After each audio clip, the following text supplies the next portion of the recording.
Hey everybody, welcome to this episode of Fitness Made Simple, powered by Prodigy Fitness. I am your host, Andrew Hamel, and I am here with our Director of Nutrition, Molly Obert. Thank you for joining me today, Molly. Glad to be here, Andrew. So before we get started, I'd love to get a little bit of a background from you and as to how you got into nutrition, how you became a nutrition coach, maybe a little bit of your story so we can kind of frame what we're going to be talking about today. Sure. Yeah, so I'll take it way back, but I won't take so long to say it. I had some health issues when I was younger, like mid-20s, and I just immediately thought, okay, what can I change about my diet? That was just my instinct. And so I got some good nutritional support myself. And then because of that, I just sort of became the friend, the family member that people would ask. Ask Molly about that. Ask Molly about magnesium or different kinds of nutrients and things like that. And because of that, I thought, well, I'd really like to give even better advice. Like I had nothing, to base it on except my own experience. So then I studied and got my my certification in nutrition consultation. So that means I can give nutritional advice. Okay. And then through the years, it just built, and then I met you, and then one of the best days of your life. I remember it clearly. It was pretty amazing. So that's where the turn. I mean, I always liked working out, right? Sure. So I was on that side, and then meeting you and starting to work with your members, I've just through the years kind of refined that, working with the adult athlete kind of realm. And because of that, also a lot of our clients are women, as am I. So then I've really got into that niche of the midlife woman. Did that answer your question? Yeah, I think so. Okay. So, you've been our director of nutrition for almost 3 years now. Yeah. Right. Mm-hmm. And in that time, obviously we see the full gamut of folks, but most of our members are 45 plus. Like you mentioned, most female. Yeah. So let's start here. So what are some of we'll call them like nutrition pitfalls that we see prospective members kind of go through when it comes to nutrition? Yeah. One of the big ones, and maybe it's just the overarching theme, is that a lot of people will say, well, I already know what to do with nutrition. I just don't do it. Sure. And that's sort of everything. Right. It's not that I'm really going to give you any advice that isn't sort of commonly known. Yeah. We certainly know we probably all need to eat more vegetables. We're hearing a lot about protein right now. Carbohydrates need to be a part of the picture. And so the thing is, I know what to do. I'm just not doing it. So the pitfall is being okay with that statement. Yeah. You can be okay with that statement for decades. Absolutely. Because it seems like an answer. Sure. It seems like an answer.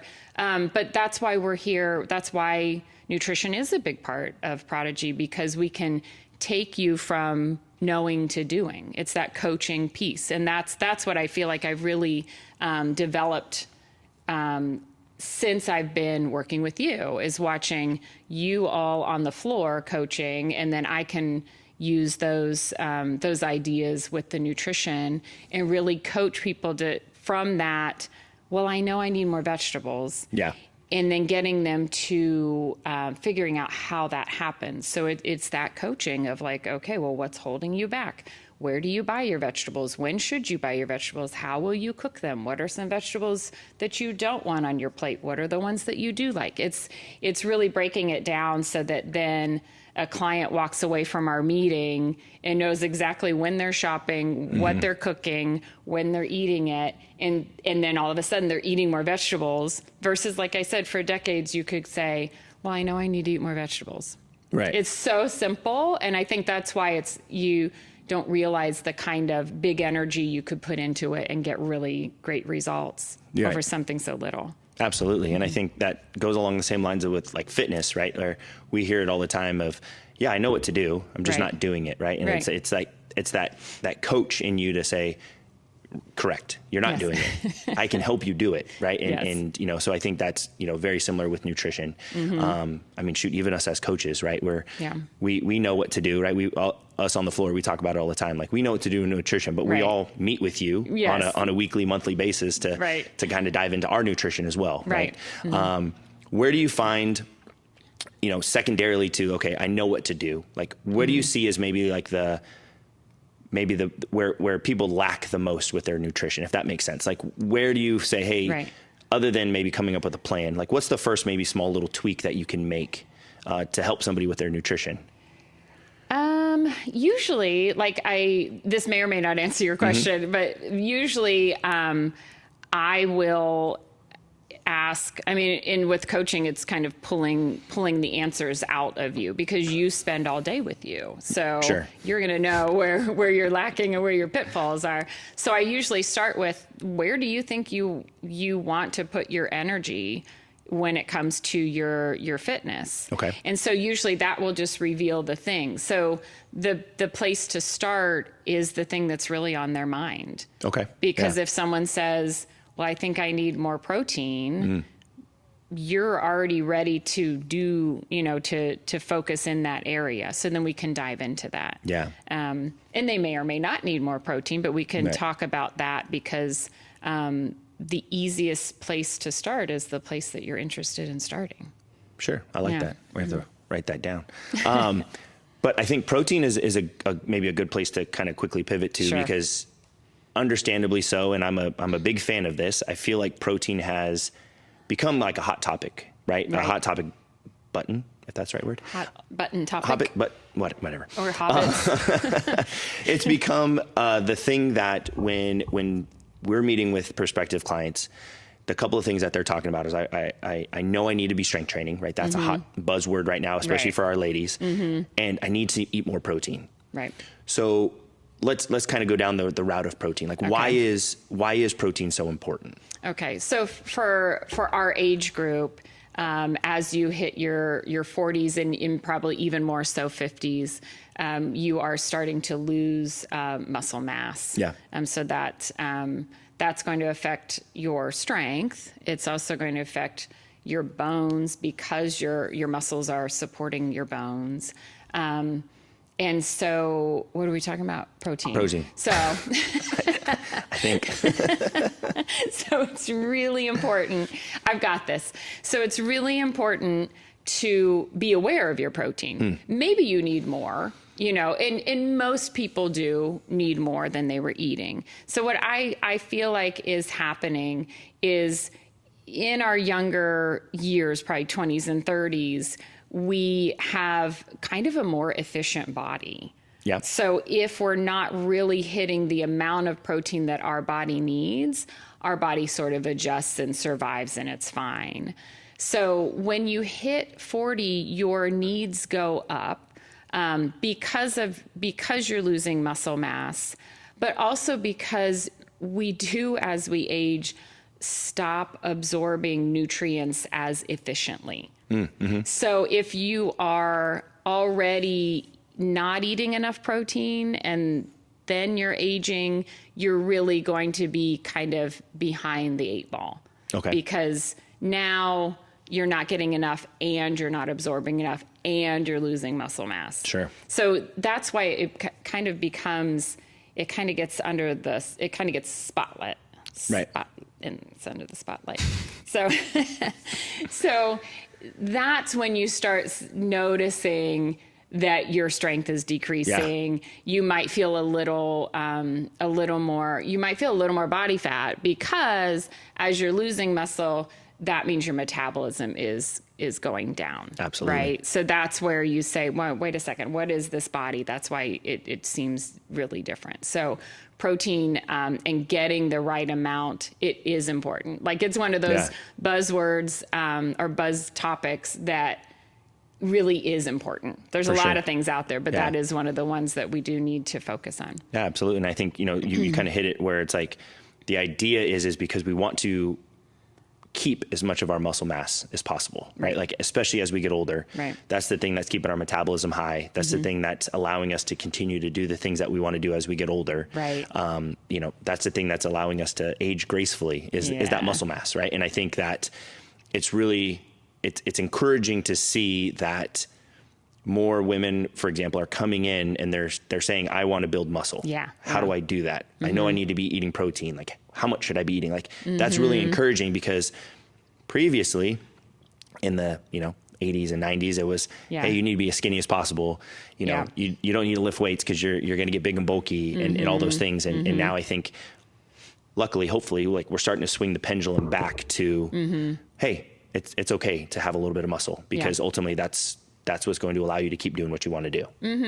Yeah. And to respectfully understand that, when a woman comes in and she says, but I don't want to get too bulky, like, we hear it and we go, oh gosh, you're not gonna bulk up. That would take, a lot of extra work for you to bulk up, and bodybuilders really blah, blah, blah.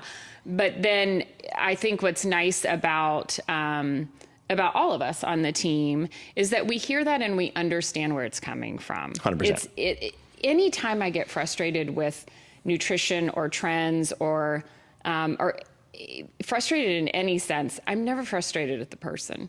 I'm frustrated at the influence that has come down on them to make them think that, I shouldn't be eating carbohydrates. I shouldn't bulk up. All the things that they say, we're here to catch you where you are with that, and educate in a gentle way, and not not in a judgmental way, because the thinking that we would like to change and help guide has been instilled in people for most of their life. Sure. Yeah, absolutely. And unfortunately, with the way social media is now, right? Like, we're in that influencer kind of age, and I mean, they're selling you garbage, right? They're going to sell you anything. They're going to tell you whatever it is to sell a product, right? And they're going to tell you need to cut out carbs, or they're going to tell you need to eat XYZ fruit, or you need to take this supplement. In reality, it's they're trying to sell a product. Always. But ultimately what it does is it just confuses everybody. It does. And that's where the diet culture wants you to be. They want you to be in a confused state so that you're looking for an answer. And so when it comes across your feed and it sounds so promising, you're going to click buy. Right. And that's all done on purpose. That's Absolutely. Not a mistake. Yeah. So that, I think that can maybe lead into our next one, because that sounds like that's a big pitfall that people are experiencing. Is the quote unquote diet culture, or chasing various diets, right? Or whatever they may be. So let's dive a little bit deeper into maybe some of these fad diets that people are struggling with, and that they've come talk to you and said, hey, I've tried this one, I've tried this one, I've tried this one.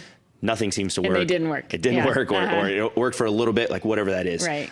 So let's dive a little bit into that. Right. Okay. So it is very tangled, because it's very believable, right? When you hear, I'll just start on the low carb or no carb trend that's still lingering. Sure. Absolutely. It makes sense. Like when it's explained to you by the people that want you to believe it. Right. So it's easy to listen to that. But carbohydrates are one of the three main macronutrients that we need. We need fat, we need protein, we need carbohydrates. So just as a tip, if any plan or diet or anybody is telling you to cut out one of those, then that's a red flag. Sure. Because absolutely. Your body needs those things. Right. And it's not that your body, I think some people are coming back out of the no carb phase in a way that they're like, oh, I can have some carbohydrates and I'm going to be okay, versus I purposely need carbohydrates in my life. Right. Like they're still a little afraid of carbohydrates. Sure. And I think the way, and it was, it's detrimental to our progress in getting to what we do, which is just balancing a plate. It's that when some people tried low carb, it quote unquote worked for them. Right. So they have this memory of it working. And that's sort of like fad diets across the board. There's like, well, this worked. Yeah. So, the question would be, why are you here if it worked, right? And the thing, and what constitutes working is, and I think it works with works with most fad diets is that you do the diet, you follow the rules, you participate in it. And what I've seen in my practice is most people, depending on how much, and I'll just go to weight loss because that's usually the marker for people that it worked, that depending on how much you have to lose, you'll lose 5 to 10 pounds.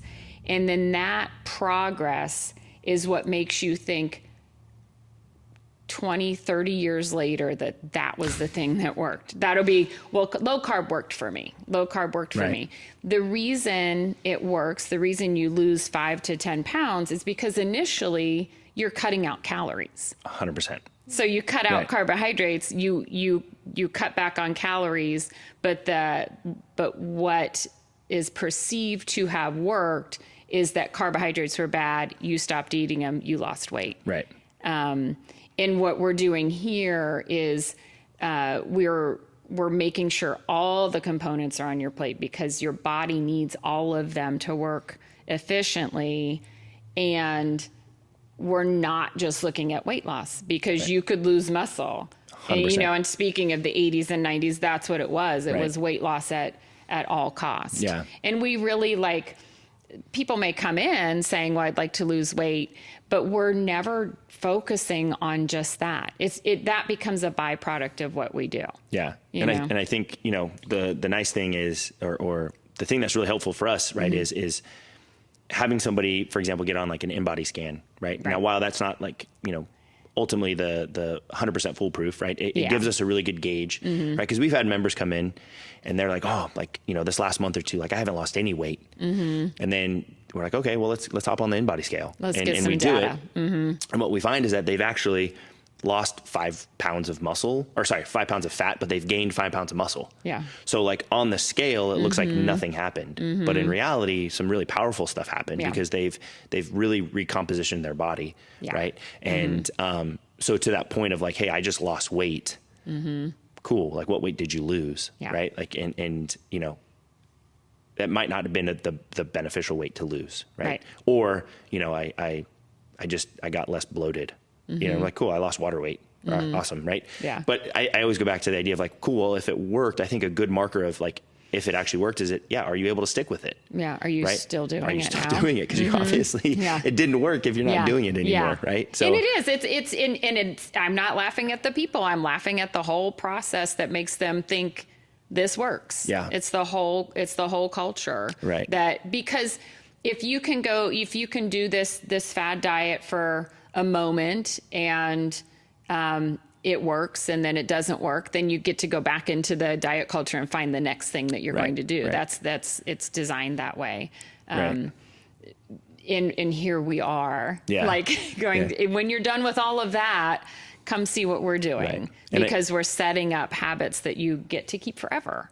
Absolutely. Right. And I think it goes into kind of maybe the next idea, and something that we've toyed around with here is this idea of and I'm trying to figure out how to frame this. So if you're listening to this, don't steal this. I haven't come up with it quite yet, but kind of the used to mentality, right? I used to be able to eat like this, or I used to be able to work out like this, or I used to not have to work out. And I used to, whatever. So I feel like even on the fitness side of things, people come in and they're talking and I used to be able to do this, or, I used to, whatever. So, and it's going, hey, no, wait, take a step back. You're a different person than you used to be 10, 15, 20 years ago. Right. Your body's different now. And that doesn't mean that we put you in bubble wrap and we quote unquote, baby you through this, but we have to find a different path. Right. And so the idea, especially with nutrition, of I used to be able to do the Atkins diet or just whatever, over the weekend. Input XYZ, low carb diet. Yeah. That's not how your body's functioning right now. And your body needs different things now. From a strength perspective, from a diet perspective, right? Yeah. It needs something different. And so looking at it from where are you now versus where did you used to be? Oh, for sure. Yeah. It's kind of would it be similar to a growth mindset? 100%. Shifting to a growth mindset versus what used to be. Yeah, absolutely.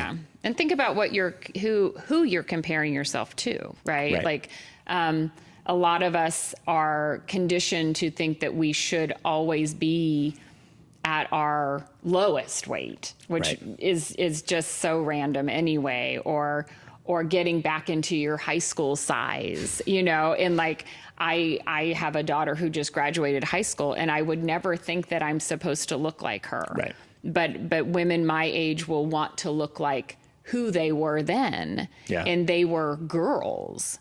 They were not fully grown women. Right. And but that we are in a society that promotes that thinking. And so you're just stuck trying to chase that, and it's such a waste of time. I know this is not even close to your question. No, but it's a good perhaps soapbox. Is a soapbox that I like to be on. Yeah. But yes, so back to your thought. We do have different needs as we age. Right. And it's not because, like you said, it's not because now you need to be in bubble wrap, or not that anything is wrong with you and we need to like baby you now. Like, you're just a different person. Right.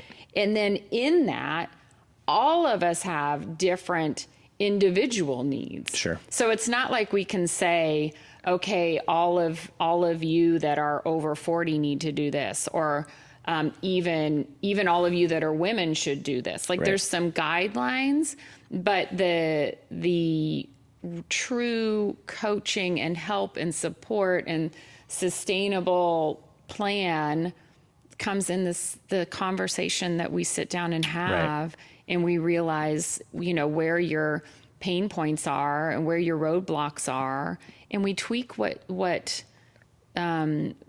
habits you already have and what your lifestyle already is. It's not that I can, put a big plan down on paper, and then every woman who's 40 plus follows it, and you're good to go. Right. Which is, you don't want that. You want to work with the routine that's already has some great things working for you. Sure. It's a good place to start is what you're already doing. Yeah. And I think, similar to kind of when our philosophies from a fitness perspective is the idea of, like, one size fits all just doesn't work. Right. And so we make a concerted effort to give everyone a personalized program while they're here. Right. Because their goals are different. Their injury history is different. Where they're starting out is different. And so I think that's very similar. Right. Because I think one of the things that we hear, right, is, I can just go on ChatGPT, right? And I can just Google, or I can Google a workout. Oh, sure. Sure. You can, you sure right? Can. You can, right? Yeah. But is it ultimately going to get you to your goals? Is it ultimately built for you? No. Right. No. And I think similar to nutrition, right? I can go on ChatGPT and I can just type in all these numbers. It's going to spit you out probably the same program that it spits out to everybody else. Right. And is that really what you need? No. Probably not. Right. And so kind of finding what you need is ultimately where I think hiring a coach and bringing a coach on board is going to help you with, right? For sure. Yeah, it gets you, like we said, from that point of knowing what to do to actually doing it. It's so simple, but it's so powerful to just kind of back up and like block out all the things that you're hearing everybody else say, because people are getting messaging from their family, from their friends, from the internet, all the places. And, it's really like the power of backing up into just the simple things and just putting your head down and doing those things. Like, there's not a lot of marketing around that, eat your vegetables. Yeah, absolutely. No, simple. I mean, hence the name, right? Fitness made simple, right? Simple works. And I think that can kind of lead into the next thing of people are confused, right? Which leads to overwhelm, which ultimately leads to them not doing anything. Or kind of a lack of consistency. I know, like, pre-recording, we talked about, like, what are some things that you see? And one of them you mentioned was just like this lack of consistency. So let's dive a little bit into that of like what leads to this lack of consistency? Where are you seeing people lack consistency? Sure. Yeah. I think we have all said it too. There's so much with this that my head is spinning a little bit, but like, we've all kind of said, I tried that and it didn't work. So I think it's important to just really be honest with yourself and think about how long did you try that? whatever it was. One day's not enough. One day, right? So, yeah, it's like really being honest and thinking and giving some of the good stuff a really good try. Like maybe you tried intermittent fasting and that didn't work, and that there's a place for that, but it's not the thing for everybody. Right. That's another podcast maybe. But it's really sticking with something, because you could certainly meet with me for a month and you could walk away and say, I did that and it didn't work. Sure. And that would be unfortunate, because you can't get a lot of traction in a month. It's really, and then within that, you could say, I tried it for a month, but if you really are honest and you look at your month, how many days in that month did you really do the thing? And there's nothing wrong with it not being perfect. There's nothing wrong with saying, okay, my goal was to get 5 cups of vegetables in a day, and I only, quote unquote, did it 3 days each week. There's nothing wrong with that not being 100%. It's actually better, because then you're not holding yourself to this standard that is going to ultimately fail. Right. Like if you can stay around 80% successful, that's more sustainable. Sure. And so there's consistency with inconsistency. Yeah, right. Absolutely. Now the word's sounding funny. But it's really giving things a really solid try, and knowing that, speaking of the first month, that there's going to be roadblocks that come up and you're just getting started, and you really need to give it kind of the rest of your life. Yeah. And there's, that sounds like, oh my gosh, that's forever. Well, yeah. Yes. But also, hey, you've got forever. Right. So let's just lean into it. Let's just find some foods that you enjoy. Let's figure out how you get them on your plate, and let's lean into that in a way that's fun, in a way that brings in your family, in a way that you have conversations with us here at the gym. And that's going to build your nutrition. Right. Versus, holding on real tight, doing this one, 14-day fix perfectly for 14 days. Right. And then you cannot wait for that to end. And then you've lost all of your stamina and motivation, because that was so hard. You never want to do it again. Right. And if that's what you think nutrition is, then you don't want to do anything with the nutrition. Right. And 14 days of a fix is not nutrition at all. Right. Which is another roadblock, is really understanding what nutrition is versus what dieting is. Okay. So it's, there's a learning curve in that, and understanding that we're not here to put a diet upon you. Yeah. We're here to be your partner in figuring out what foods are going to serve you best. And that's the difference. Nutrition is eating foods that are nutrient dense, more than foods that are not. Yeah, absolutely. It's not like labeling foods good or bad and having more good foods and then feeling really bad about bad foods. And it's just building your repertoire of more nutritious foods in a sustainable way. Yeah.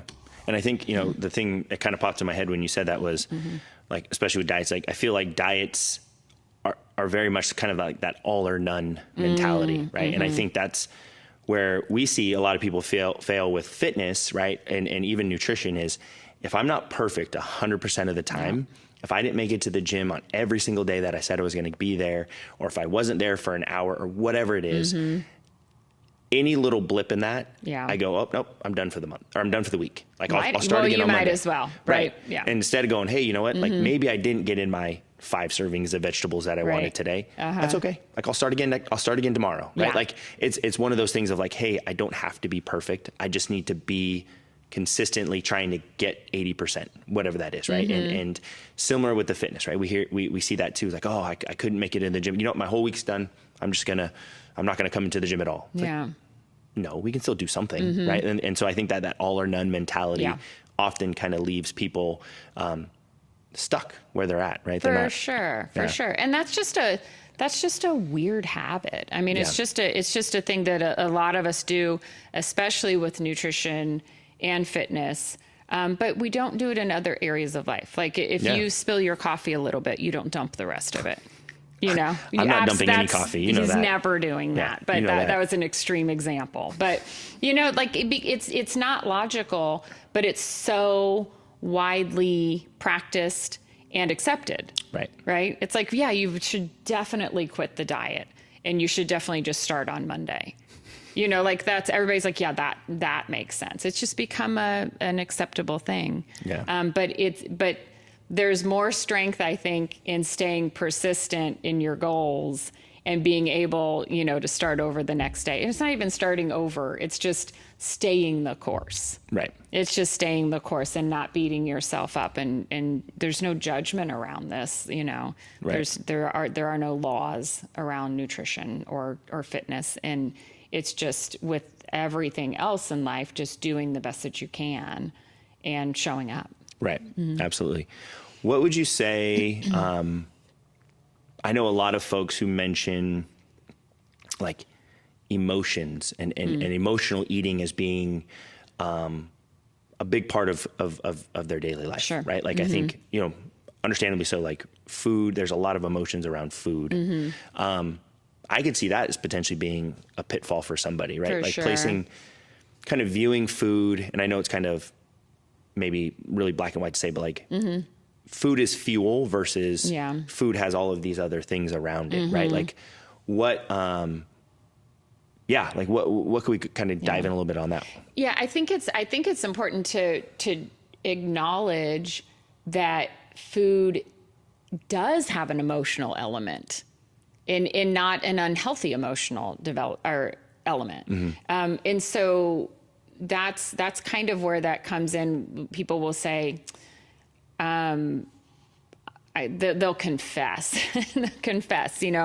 well, I have a sweet tooth, or I eat ice cream, or, and they feel bad about it. So that's a couple of things, right? Yeah. Like there's an emotional attachment to the food, and then there's this emotional response of guilt around eating it. Right. And so there are definitely deeper rooted connections with food and into the eating disorder realm, which is beyond my scope, and I would be careful with that and find another practitioner for that. Yeah. In general, we do celebrate with food, and we do gather with food, and we do have nostalgia around food. And I would argue that all of that is healthy.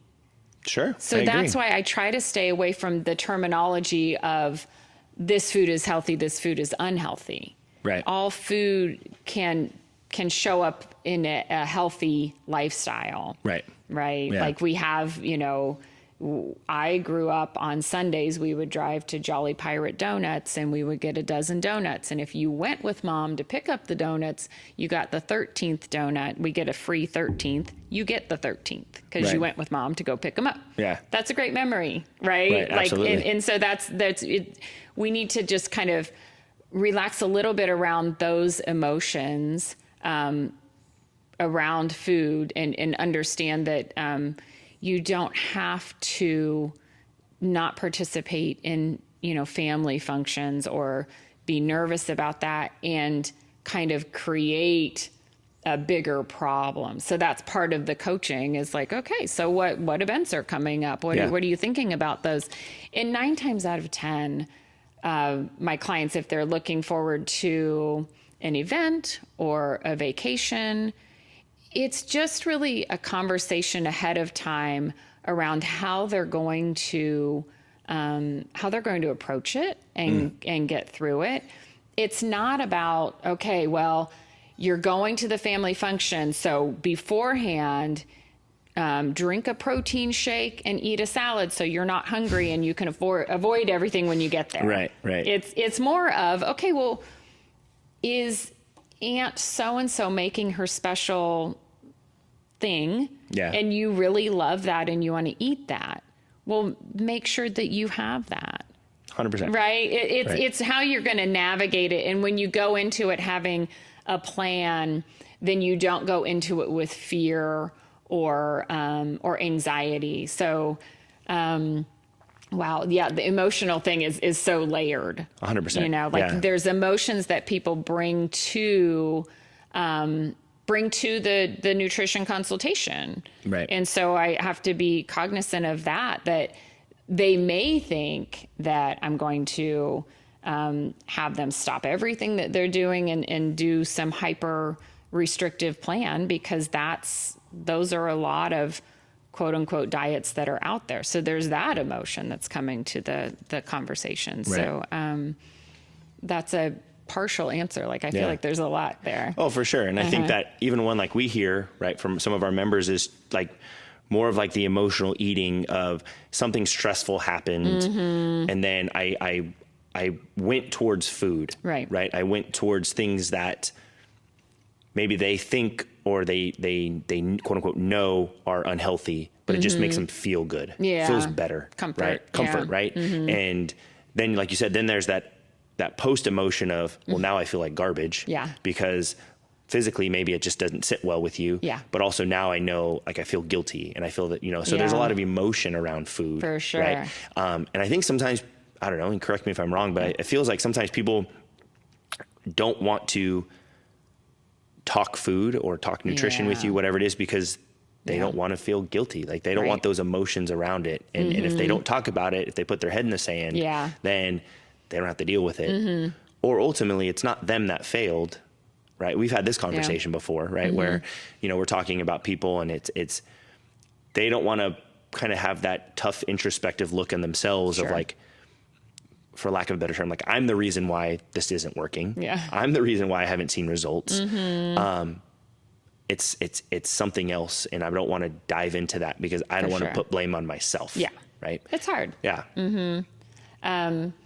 Yeah. That's another layer of, and there's just some simple things that people can do, especially if they're already noticing the pattern. If they already know that they hit a stressful moment in their day, so they look forward to going home to the bag of chips, right? So that's a conversation we can have and kind of tease out and say, is it that the chips are just too much to have in the house? Is it that you need to stop for a moment when you notice that that's the thing you're going to grab for? I mean, it's so individual, right? I have some clients that are like, well, I'm going to actually grab my crochet needles and keep my hands busy, you know? And you don't have to white knuckle every moment in nutrition, but like, it's like some of the things that are really big pitfalls for you, you might need more like tactical kind of tricks or tips. I don't even want to say tricks because you know what you're doing.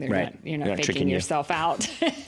But sometimes it's just like any other habit. You might need to reroute yourself, and then that's where the consistency comes in. Just because one time it worked, it doesn't mean you've mastered it. It's like you've really got to stick with that habit, and you can change behavior because everybody has built habits. Right. So you can do it, but it's just a matter of focusing and taking some big energy to the things that you really want to work on, and then trusting that somebody else can be on your team about it. It's not on your own shoulders, because it's simple, but it's not easy. Yeah, absolutely. And so I think it's probably a good place to start wrapping some things up with this. And I think, what are some realistic like expectations that people can have around food, around nutrition, as far as like, if I'm thinking more quote unquote nutrition versus diet, I'm thinking more long term, like overall, like what are some realistic expectations that they can have, or that they should start to put on themselves when it comes to food, if that makes sense? Yeah, sure.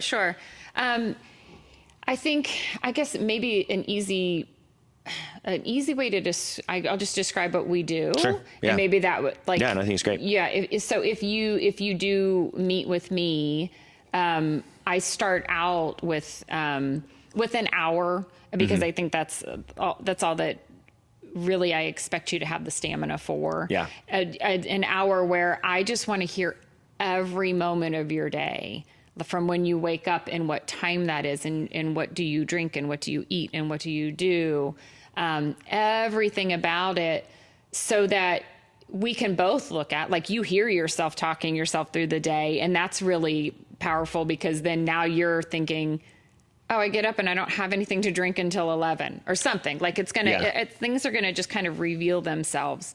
So we start with your entire day, what you do, what you eat. You don't have to keep a food log. You can tell me in that conversation, essentially what you eat. We're not, counting things down to the last crumb. And so it's good to just see what you're doing now. And then you can really see the things that you're doing well. Mm-hmm. And then usually then it's time to look at the things that you feel like you want to give energy to. So you can expect to change some things about what you're doing. But what I try to do is coach you into adding things to your day versus like, well, just stop doing this and stop doing that. Bye. We're done. Yeah. It's more like, okay, so yeah, maybe you do need some more protein. Mm-hmm. Which meal would you like to start with? What kinds of proteins do you like? What don't you like? So, as far as we're concerned here, it's this really nice, slow build. Yeah. And I'm even like hesitant to say slow, because I can't compete with the other plans out there that are making these promises. It's a positive word. A good, slow build is a build.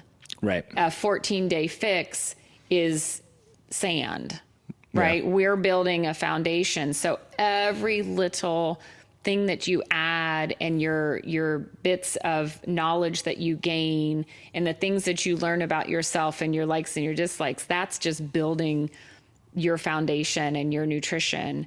So you can expect to learn some things, add some things in a slow way. If your protein is really, really low to start with, we're going to build you gradually up to something that's going to help maintain your muscle mass. Right. You don't have to go from 50 grams of protein to 160 in a day.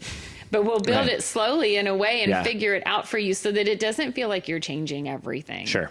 Does that answer your question? Yeah, I think so. I was getting at the idea of, I think the best plan is or the best path is keeping it simple, right? When it comes to fitness, when it comes to nutrition, it's keeping it simple. It's starting slow and building upon that, like you mentioned, because ultimately what we don't want to do is we don't want to change too many things at once. Ever. Right? Yeah. And because that becomes very overwhelming. It becomes very easy to quit. Yeah. Right? And so I think going, and I know that you've done this, just kind of watching you work with some of our members, is, hey, like this whole month, like all we're focusing on is drinking more water. Like that's it. Or, hey, we're not even going to dial into or talk about nutrition right now, because actually what you told me is that we need to dive in a little bit deeper on your sleep. Yeah. How can we fix your sleep? Like maybe I can give you some recommendations in terms of like supplements that might help with sleep, because what you're realizing is that you're just so exhausted by the end of the day that your willpower is gone, and you're just eating anything and everything that you see. Right. Yeah. So it's like those little things. 'Cause I think that maybe a big fear that people have is their expectation around fitness and nutrition is that they have to completely change who they are. Yeah. When in reality, they don't. No. And I think ultimately by not changing who they are and really just going, hey, I'm just going to make this small tweak, and then I'm going to make this small tweak, and I'm going to make this small tweak. Eventually by the end of the year, you go, wow, I'm a completely different person than when I started in January, but I don't feel like I made too many changes, because they were the changes were more realistic. Yeah, and real. 100%. I mean, that's such a win. And if you can just really kind of, and we do this too, we look out 6 months, we look out a year, like what would you like to have? Let's say I always ask this, let's say we work together, we get some habits going, you work with me for a few months. hopefully a year, but like what looks different in your life. Yeah. So that way you can kind of get away from the I'm skinnier. Like you can really think about what's going to change in your life. And if you think about those really solid life-changing things, then I lost my train of thought. I'm 53 years old. I think where you were getting at was if you focus on the smaller, or you have the vision of like what success looks like for you, yeah, right?